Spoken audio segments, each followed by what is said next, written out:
আসসালামু আলাইকুম এভরিওয়ান। সৎ মায়ের অপবাদ গল্পের ৮ নম্বর পর্ব। আর ভিডিওটা ইউটিউব থেকে দেখলে অবশ্যই চ্যানেলটা সাবস্ক্রাইব করে দিবা। আর যদি ফেসবুক পেজ থেকে দেখো তাহলে পেজটা অবশ্যই ফলো করে দিবা। আমাদের পেজের নাম রেদওয়ান অলওয়েজ অন ফায়ার। পেজের লিঙ্ক পিন কমেন্টে দেওয়া আছে। তো চলো বেশি কথা না বলে গল্প শুরু করা যাক। হাসপাতালের সামনে অ্যাম্বুলেন্সটা থামতেই কয়েকজন নার্স আর ওয়ার্ড বয় দ্রুত স্ট্রেচার নিয়ে এগিয়ে এলো। রনি প্রায় কাঁদতে কাঁদতে বলল, প্লিজ দ্রুত দেখুন, অনেক রক্ত বের হচ্ছে। ডাক্তাররা দ্রুত নীলাকে স্ট্রেচারে তুলে ভেতরে নিয়ে গেল। রনি আর রাকিবও পেছনে পেছনে দৌড়ে যাচ্ছিল, কিন্তু অপারেশন থিয়েটারের সামনে এসে একজন নার্স ওদের থামিয়ে দিল। নার্স বলল, আপনারা বাহিরে অপেক্ষা করুন আর আপনাদের গার্জিয়ানকে ফোন দিন এখানে আসার জন্য। দরজাটা বন্ধ হয়ে যেতেই চারপাশটা কেমন নিস্তব্ধ হয়ে গেল। রাকিব দেয়ালের সাথে হেলে ধীরে ধীরে ফোন হাতে নিয়ে নীলার পরিবারকে ফোন দিয়ে জানালো নীলার কথা। সেই সাথে বাড়িতে ফোন দিয়ে আমিনা বেগম ও মাহবুব রহমানকে সবকিছু খুলে বলল। রনি কিছু বলতে পারছিল না। ওর শার্টে তখন ওর নীলার রক্ত লেগে আছে, হাত দুটো কাঁপছে, মনে হচ্ছে পুরো পৃথিবীটা ওর চোখের সামনে ঝাপসা হয়ে গেছে। হঠাৎ রনি দেয়ালে জোরে ঘুষি মারল আর বলল, সব দোষ আমার। রাকিব চমকে তাকালো। রনি ভাঙা গলায় বলল, আজকে যদি আমি ওকে বলতে না যেতাম, যদি ও আমাকে বাঁচাতে না আসতো, তাহলে আজকে এই অবস্থা হতো না। রাকিব উঠে এসে শক্ত করে রনির কাঁধ ধরে বলল, চুপ কর, একদম চুপ, এটা তোর দোষ না। রনি কাপা গলায় বলল, আমার জন্যই এমন হয়েছে। রাকিব বলল, আমি বলেছি এটা তোর দোষ না। দুজনেই থেমে গেল। কয়েক সেকেন্ড শুধু নিঃশ্বাসের শব্দ শোনা গেল করিডোরে। তারপর রনি ধীরে ধীরে মাথা নিচু করে বলল, আজকে যদি নীলার কিছু হয়ে যায়, আমি নিজেকে কোনোদিন ক্ষমা করতে পারবো না রে রাকিব। অপারেশন থিয়েটারের লাল বাতিটা এখনো জ্বলছে। করিডোর জুড়ে চাপা নীরবতা, শুধু মাঝে মাঝে নার্সদের দ্রুত হেঁটে যাওয়ার শব্দ শোনা যাচ্ছে। রনি মাথা নিচু করে বেঞ্চে বসে আছে, দু হাতে আঙ্গুল শক্ত করে জড়িয়ে রেখেছে, চোখ দুটো লাল হয়ে গেছে কান্নায়। রাকিবও চুপচাপ দাঁড়িয়ে আছে জানালার পাশে। বাহিরে রাত নেমে গেছে। হাসপাতালের সাদা আলোয় সবকিছু আরো বেশি ভয়ঙ্কর লাগছে। ঠিক তখন ওই করিডোরে দ্রুত পায়ের শব্দ হলো। আমার মেয়ে কোথায়? নীলার মা আয়েশা বেগম প্রায় দৌড়ে এসে দাঁড়ালেন। তার পেছন পেছন নীলার বাবা, মুখটা ফ্যাকাশে, চোখে আতঙ্ক। রাকিব দ্রুত এগিয়ে এসে বলল, আন্টি, ডাক্তাররা দেখছেন। আয়েশা বেগম রনির পাশে গিয়ে দাঁড়িয়ে বলল, তুমি তো রনি, তাই না বাবা? আমার মেয়ে তোমাকে অনেক ভালোবাসতো, জানো, বাড়িতে সারাক্ষণ তোমার কথাই বলে। ওই দিন কি বলেছে জানো? বলেছে, মা, আমি আর রনি যখন বড় হব, রনি যখন নিজের পায়ে দাঁড়াবে, তখন আমরা বিয়ে করব। তখন কিন্তু রনির পরিবার নেই, এটা নেই সেটা নেই এই বলে তোমরা কোনো বাধা দিতে পারবা না। ওকে বলো না, ও যা বলবে তাতে আমি রাজি, তবুও ও যেন আমার কাছে ফিরে আসে। নীলার বাবা রাকিবকে জিজ্ঞেস করলো, এটা কিভাবে হলো? রাকিব কিছু বলার আগেই রনি ধীরে ধীরে উঠে দাঁড়ালো, মাথা নিচু করে বলল, সব আমার জন্য হয়েছে আঙ্কেল। আয়েশা বেগম থমকে গেলেন, তারপর বললেন, কি বলছো বাবা? রনির গলা ভেঙে এলো। রনি বলল, গাড়িটা আমার দিকে আসছিল, নীলা আমাকে সরিয়ে না দিলে আজকে এই অবস্থায় ও না আমি থাকতাম। কথা শেষ হওয়ার আগেই ওর গলা আটকে গেল। কয়েক সেকেন্ড কেউ কিছু বলল না। তারপর নীলার বাবা সাইফুল ইসলাম ধীরে ধীরে রনির সামনে এসে দাঁড়ালেন। সবাই ভেবেছিল হয়তো তিনি রেগে যাবেন, কিন্তু তিনি শুধু কাপা হাতে রনির কাঁধে হাত রেখে বললেন, বাবা, দুর্ঘটনা কারো হাতে থাকে না, তুমি নিজেকে দোষ দিও না। এই কথাটা শুনে রনির চোখ দিয়ে পানি গড়িয়ে পড়ল। কাপা কণ্ঠে জবাব দিল, কিন্তু আঙ্কেল, নীলার কিছু হয়ে গেলে আমি নিজেকে ক্ষমা করতে পারবো না। ঠিক তখনই আবার করিডোরে শব্দ হলো। আমিনা বেগম আর মাহবুব রহমান দ্রুত এসে দাঁড়ালেন। রাকিব, রনি, কি অবস্থা এখন? আমিনা বেগম উদ্বিগ্ন গলায় বললেন। রাকিব আস্তে করে উত্তর দিল, এখনো অপারেশন চলছে আম্মু। আমিনা বেগমের চোখ হঠাৎ রনির দিকে পড়তেই বুকটা মোচড় দিয়ে উঠল। ছেলেটার পুরো চেহারা ভেঙে গেছে। তিনি দ্রুত এগিয়ে এসে বললেন, রনি বাবা। রনি মাথা তুলতেই তিনি ওর গালে হাত রেখে বললেন, এভাবে ভেঙে পড়লে হবে, নিজেকে সামলাও বাবা। রনি কাপা কণ্ঠে বলল, আন্টি, নীলার কিছু হয়ে গেলে আমি বাঁচব না। আমেনা বেগমের চোখ ভিজে উঠল। আল্লাহর উপর ভরসা রাখো, মেয়েটার কিছু হবে না ইনশাআল্লাহ। পাশে দাঁড়িয়ে মাহবুব রহমান সব চুপচাপ শুনছিলেন। তারপর ধীরে ধীরে বললেন, রনি। রনি তাকালো। জীবনে সবকিছু মানুষের হাতে থাকে না, কিন্তু একটা জিনিস সবসময় মনে রাখবি, নিজেকে দোষ দিতে দিতে মানুষ ভেতর থেকে শেষ হয়ে যায়। রনি নিঃশব্দে চোখ নামিয়ে ফেলল। পাভেল রাসেলের সাথে ওদের ডেরায় বসে আছে। রাসেল পাভেলকে জিজ্ঞেস করলো, মেয়েটার কি দোষ ছিল? মেয়েটাকে গাড়ি চাপা দিয়ে মারলি কেন? পাভেল বলল, ওই মেয়েটার কোনো দোষ ছিল না, আমি ওর পাশের ছেলেটাকে মারতে চেয়েছি, মেয়েটা ওকে বাঁচাতে নিজে মরেছে। আমি কি করব? ঘটনা হলো রনিদের কলেজের সামনে রাসেল পাভেল আর ওদের দলবল চাঁদা তুলতে গিয়েছিল। ওদের সাঙ্গপাঙ্গ চাঁদা তুলতে ব্যস্ত থাকলেও রাসেল ও পাভেল গাড়িতে বসেছিল। কথা বলতে বলতে সেখানে রনিকে দেখতে পায় পাভেল। রনিকে দেখেই পাভেল বুঝতে পারে রনি বেশ ভালোই আছে। ওকে এত ভালো থাকতে দেখে পাভেলের মাথায় রক্ত উঠে যায়। রনির জন্য ওকে কত অপমান শুনতে হয়েছে, গ্যারেজে কাজ করতে হয়েছে। রাগে অন্ধ হয়ে পাভেল পাগলের মতো গাড়ি চালিয়ে রনিকে ধাক্কা দিতে যায়, কিন্তু তার আগে রনি নীলাকে ধাক্কা দিয়ে সরিয়ে দেয়। ওদের সাথে ধাক্কা খায় নীলা। পাভেল 10 সেকেন্ডের জন্য সেখানে দাঁড়ায় না, গাড়ি নিয়ে চলে আসে ডেরায়। রাসেল পুরো ঘটনায় হতবাক হয়ে যায়। অপারেশনের কিছুক্ষণ পর ডাক্তাররা নীলাকে আইসিইউতে শিফট করেছিল। মাথার আঘাতটা বেশ গুরুতর ছিল। বাহিরে অপেক্ষা করতে করতে প্রত্যেকটা মিনিট যেন ঘন্টার মতো লাগছিল। রাত তখন প্রায় 12টা। হাসপাতালের করিডোরে চাপা নীরবতা। দূরে কোথাও নার্সদের হাঁটার শব্দ, মাঝে মাঝে মনিটরের বিপ বিপ আওয়াজ। রনি একই জায়গায় বসে আছে অনেকক্ষণ ধরে, চোখ দুটো লাল হয়ে ফুলে গেছে। হাতের আঙ্গুলে এখনো শুকিয়ে যাওয়া রক্ত লেগে আছে। এগুলো নীলার রক্ত। রাকিব পাশে এসে ধীরে ধীরে বলল, একটু পানি খা ভাই, সকাল থেকে কিছু খাসনি। রনি মাথা নাড়িয়ে বলল, আমার কিছু লাগবে না। রাকিব দীর্ঘশ্বাস ফেলল। রনি মলিন হেসে নিচের দিকে তাকালো। জানিস রাকিব, আমি সবসময় ভয় পেতাম। রাকিব বলল, কিসের ভয়? রনি জবাব দিল, আমি যাকে আঁকড়ে ধরে বাঁচতে চাই সে আমায় ছেড়ে চলে যায়। দেখ, নীলাও আজকে আমাকে ছেড়ে চলে যাওয়ার পায়তারা করছে। রাকিব চুপ হয়ে গেল। ঠিক তখনই একজন নার্স এসে বলল, পেশেন্টের জ্ঞান ফিরেছে, তবে খুব অল্প সময়ের জন্য। এখানে রনিকে। পেশেন্ট বারবার রনির নাম নিচ্ছে। সাথে সাথে রনি দাঁড়িয়ে গেল, কিন্তু কয়েক সেকেন্ড পর আবার থেমে গেল। কেবিনের ভেতরটা নিস্তব্ধ, শুধু মনিটরের টিপ টিপ শব্দটা শোনা যাচ্ছে। নীলা চোখ বন্ধ করে শুয়ে আছে, মাথায় ব্যান্ডেজ, মুখটা ফ্যাকাশে হয়ে গেছে। রনি ধীরে ধীরে ওর পাশে গিয়ে বসলো। কিছুক্ষণ তাকিয়ে রইল শুধু, তারপর খুব আস্তে করে বলল, নীলা। নীলার চোখের পাতা কেঁপে উঠল। ধীরে ধীরে চোখ খুলে তাকালো ওর দিকে। দুর্বল ঠোঁটে ছোট্ট একটা হাসি ফুটল।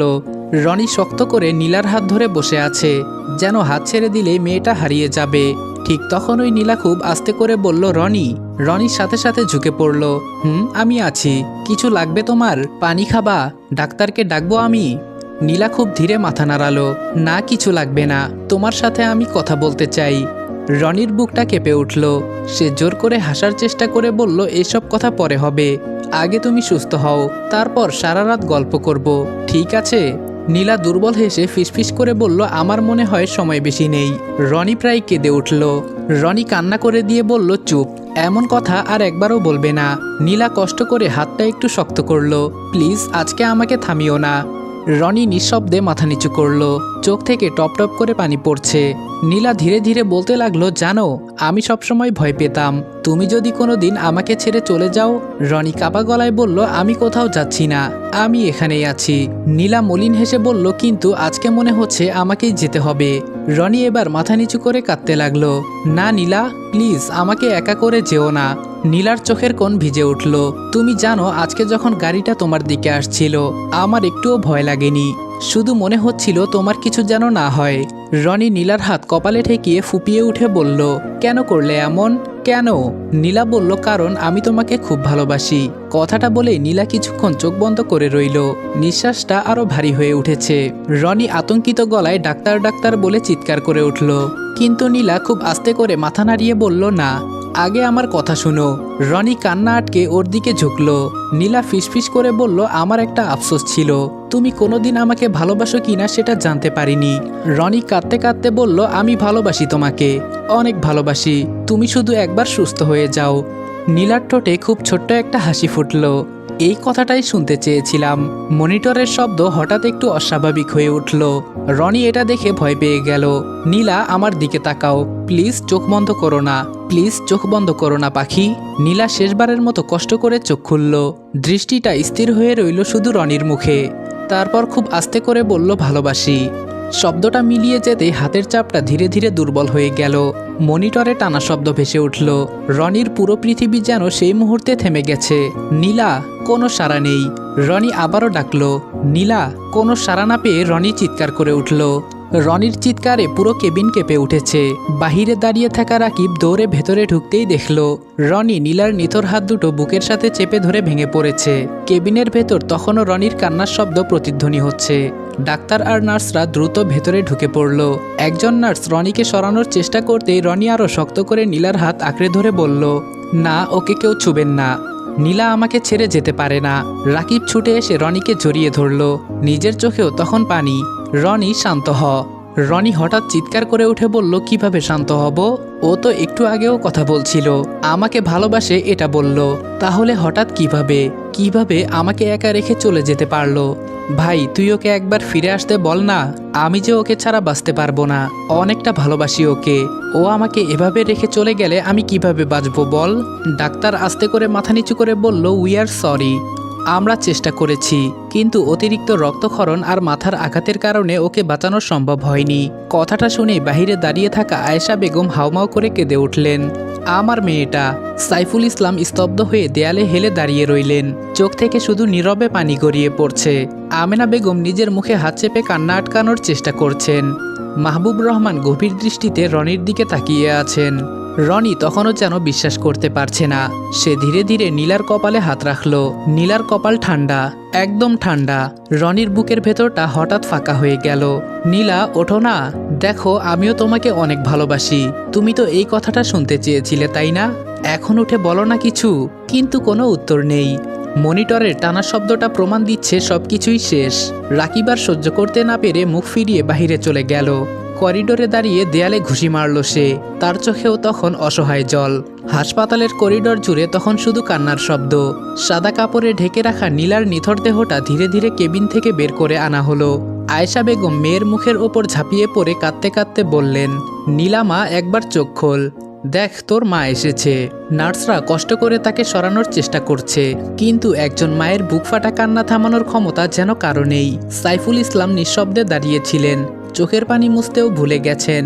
শুধু ফ্যালফ্যাল করে মেয়ের নিথর মুখটার দিকে তাকিয়ে আছেন। রনি কয়েক কদম দূরে দাঁড়িয়ে। মনে হচ্ছে ওর পুরো পৃথিবী পাথর হয়ে গেছে। চোখ দুটো স্থির শুধু নীলার মুখে। এই মুখটাই তো একটু আগেও হাসছিল। এই ঠোঁটই তো একটু আগে বলেছিল ভালোবাসি। তাহলে এখন এত চুপ কেন? রনি ধীরে ধীরে সামনে এগিয়ে এলো। কাপা হাতে সাদা কাপড়টা একটু সরিয়ে নীলার মুখটা দেখল। একদম শান্ত, মনে হচ্ছে ঘুমিয়ে আছে। রনির ঠোঁট কেঁপে উঠল। নীলা, ওঠো না প্লিজ। সবাইকে বলো এটা মিথ্যে। কিন্তু কোনো উত্তর নেই। রনি হাঁটু গেড়ে বসে পড়ল। তারপর ধীরে ধীরে নীলার ঠান্ডা হাতটা নিজের দুই হাতের মাঝে নিয়ে ফুপিয়ে উঠল। আমি তো আজকেই বলতে চেয়েছিলাম আমি তোমাকে কতটা ভালোবাসি। কেন চলে গেলে আমাকে ছেড়ে? রাকিব পাশে দাঁড়িয়ে চোখ মুছছিল। আজকে প্রথমবার সে বুঝতে পারল কাউকে হারানোর কষ্ট মানুষকে ভেতর থেকে কতটা ভেঙে দিতে পারে। পরদিন সকালে নীলাদের বাড়ির সামনে মানুষের ভিড়। চারপাশে শুধু কান্না আর শোকের ভারী পরিবেশ। সাদা কাফনে মোড়ানো নীলাকে মাঝখানে শুইয়ে রাখা হয়েছে। আয়েশা বেগম বারবার মেয়ের মাথায় হাত বুলিয়ে দিচ্ছেন। এইভাবে কেউ মাকে ছেড়ে যায় রে মা? তুই না বলেছিলি আমাকে কখনো একা করে যাবি না? পাশে বসা কয়েকজন মহিলা তাকে সামলানোর চেষ্টা করছে, কিন্তু তিনি বারবার মেয়ের হাত ধরে কেঁদে উঠছেন। রনি দূরে দাঁড়িয়ে সব দেখছে। তার মনে হচ্ছে এই পৃথিবীতে আর কিছুই অবশিষ্ট নেই। হঠাৎ ওর চোখ পড়ল নীলার মুখের দিকে। কাফনের ভেতরেও মুখটা অদ্ভুত শান্ত, যেন সব কষ্ট থেকে মুক্তি পেয়েছে। রনির বুকটা আবারও মোচড় দিয়ে উঠল। ধীরে ধীরে সামনে গিয়ে বসে পড়ল। কেউ বাধা দিল না। রনি নীলার মুখের দিকে তাকিয়ে বলল, তুমি অনেক বড় একজন স্বার্থপর নীলা। এভাবে সব কষ্টের ভাগ আমাকে দিয়ে নিজে কি সুন্দর পালিয়ে গেলে। চারপাশে দাঁড়িয়ে থাকা মানুষগুলো নিঃশব্দে চোখ মুছছে। রনি নিচু হয়ে নীলার কপালে কাঁপতে কাঁপতে একটা চুমু খেলো। ভালো থেকো নীলা। এই কথাটা শুনে রাকিব মুখ ফিরিয়ে কেঁদে ফেলল। জানাজার সময় পুরো এলাকা নিস্তব্ধ হয়ে গেল। ইমামের দোয়ার শব্দ ভেসে আসছে, আর রনি দাঁড়িয়ে আছে একদম পেছনে। দোয়া পড়তে পড়তে ওর চোখ ঝাপসা হয়ে যাচ্ছে। বারবার শুধু একটা কথাই মাথায় ঘুরছে, নীলা আর নেই। মানুষজন ধীরে ধীরে নীলাকে কবরের দিকে নিয়ে যেতে লাগলো। ঠিক তখনই রনি হঠাৎ সামনে এগিয়ে গেল। কবরের পাশে বসে মুঠো ভর্তি মাটি হাতে নিল। রনির হাত কাঁপছে ভয়ঙ্করভাবে। তারপর কাঁদতে কাঁদতে বলল, এই মাটির নিচে আমার পুরো পৃথিবীটাকে রেখে যাচ্ছি। মুঠো ভর্তি মাটিটা ধীরে ধীরে কবরের উপর ছুঁড়ে দিতে রনি আর নিজেকে সামলাতে পারল না। সে হাউমাউ করে কান্না করে উঠল নীলা বলে। চারপাশের মানুষ স্তব্ধ হয়ে গেল। রাকিব দৌড়ে এসে ওকে জড়িয়ে ধরল, কিন্তু রনি শুধু একটা কথাই বারবার বলছে, ও আমাকে বাঁচাতে গিয়ে চলে গেল। আকাশটা তখন মেঘে ঢেকে গেছে। হালকা বাতাসে কবরের পাশের গাছের পাতাগুলো নড়ছে। আর রনির মনে হচ্ছে তার জীবনটাও আজকে নীলার কবরে চাপা পড়ে গেল। আসসালামু আলাইকুম এভরিওয়ান। সৎ মায়ের অপবাদ গল্পের ৮ নাম্বার পর্ব এখানেই শেষ করলাম। আর আজকের ভিডিওটা তোমাদের কাছে কেমন লেগেছে এটা অবশ্যই কমেন্টে জানাবা। যদি আমি নিজের মতামত দিতে যাই তাহলে বলতে হবে আজকের গল্পটা আমার কাছে অনেকটাই ইমোশনাল লেগেছে, কারণ আমি একটা ভয়েস আর্টিস্ট হয় যে কোনো ক্যারেক্টারের ভয়েস দিতে গেলে আমার সেই ক্যারেক্টারের ভিতরে ঢুকতে হয়। তো সেই সুবাদে আমার মনে হয় ওই ক্যারেক্টারের সাথে যা হচ্ছে ওইটা আমার রিয়েল লাইফে আমার নিজের সাথেই ঘটতেছে। আর আজকে ভয়েস ওভারটা করতে গিয়ে আমার অবস্থা একদমই বাজে হয়ে গিয়েছে। কতবার যে নিজের ভেতরে চাপা কষ্ট অনুভব করেছি তা বলার বাহিরে। আর তোমাদের কাছে রিকোয়েস্ট থাকবে আজকের ভিডিওতে কমেন্ট করে জানাবা গল্পের কোন পার্টটা তোমাদের ভালো লেগেছে অথবা খারাপ লেগেছে। তোমাদের মন্তব্যের উপর ভিত্তি করে আমরা পরবর্তী গল্পগুলা অথবা পরবর্তী পার্টগুলা সেইভাবে সাজানোর চেষ্টা করব, অথবা আমাদের যদি কোনো ভুল থাকে ওইটাও আমরা আপডেট করার চেষ্টা করব, ওইটা আমরা সমাধান করব। আর যেটা তোমাদের ভালো লাগবে ওইটাকে আরও ইউনিকভাবে সামনে প্রেজেন্ট করার চেষ্টা করব। আর যে অংশটুকু তোমাদের ভালো লাগবে ওইটা পরবর্তী গল্পগুলোতে আরও ইউনিকভাবে তোমাদের সামনে তুলে ধরার চেষ্টা করব। তো আজকের ভিডিওতে ৫,০০০ লাইক এবং ৫০০ কমেন্টের টার্গেট দিলাম। জানি আমি বললেও তোমরা পূরণ করবা না, তারপরেও বললাম যদি ভালো লাগে তাহলে পূরণ করবা, আর ভালো না লাগলে তো কোনো কথাই নেই। তো আজকের মতো বিদায় নিচ্ছি প্রিয়। ভিডিওটা ভালো লাগলে লাইক করে দিও, কিছু আবালদের কেটে দে বলেজ। তোমাদেরকে জানাই আল্লাহ হাফেজ।